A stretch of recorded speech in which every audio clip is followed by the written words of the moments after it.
السلام علیکم دوستو، میں ہوں شاہد وسیم اور آپ دیکھ رہے ہیں میرے یوٹیوب چینل خوشیاب برڈ زون۔ دوستو امید کرتا ہوں آپ سب خیریت سے ہوں گے اور آپ کا شوق بھی بہت اچھی طرح۔ دوستو آج کا ہمارا ٹاپک ہے پرندوں کو نزلہ زکام اور اس کا علاج۔ سردیوں کا موسم اپنے ساتھ بہت ساری تبدیلیاں لاتا ہے، لیکن موسم سرد ہونے کی وجہ سے کئی بیماریاں حملہ آور ہو جاتی ہیں۔ جیسے ہی موسم تبدیل ہوتا ہے برڈز پر اثر انداز ہوتا ہے، خاص طور پر سردیوں میں برڈز کا ڈھیلا ہو جانا، سست ہو جانا، ایک جگہ بیٹھے رہنا، یہ سب شوقین حضرات کے لیے بہت ہی پریشانی کا باعث بنتا ہے۔ آج میں آپ کو اپنی ویڈیو میں سردی کی وجہ سے ہو جانے والی بیماریوں، نزلہ زکام کی وجوہات اور اس کے علاج بتانے جا رہا ہوں۔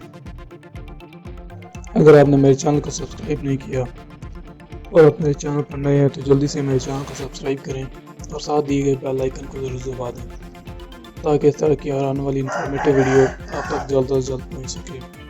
تو چلیے دوستوں بنا وقت ضائع کیے اپنے ٹاپک کی طرف چلتے ہیں۔ سب سے پہلے آپ کو وجوہات بتاتا چلوں۔ برڈز کو ٹھنڈی ہوا کا لگنا، موسم کا زیادہ سرد ہو جانا، رات کا پڑا ہوا ٹھنڈا پانی، سردی میں سپراوائٹ کا بھی زیادہ استعمال بھی بیماری کی وجہ بن سکتا ہے۔ بیماری کی علامات: ناک سے پانی کا بہنا، ناک کا بند ہو جانا، ناک کے قریب بالوں کا گر جانا یا گندا ہوا جانا، منہ کھول کر سانس لینا، کسی منہ کو رگڑنا، سر کو بار بار جھٹکانا۔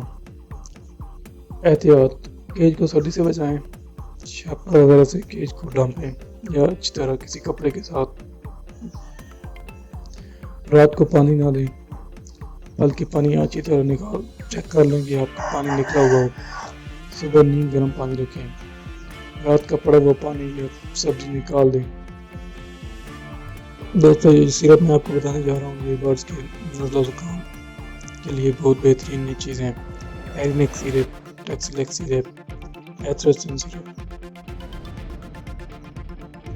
ان میں سے کوئی بھی سیرپ لے کر ایک ڈھکن آدھا لیٹر پانی میں ڈال کر استعمال کرائیں۔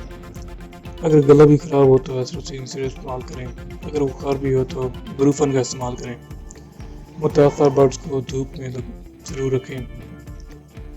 اگر آپ میرے چینل پر نئے ہیں اور میرے چینل کو سبسکرائب نہیں کیا تو جلدی سے میرے چینل کو سبسکرائب کریں اور ساتھ دیے گئے بیل آئیکن کو ضرور دبا دیں۔ آپ کی خدمت میں پیش خوشیاب برڈ زون، اپنے فیڈ بیک سے ضرور آگاہ کریں۔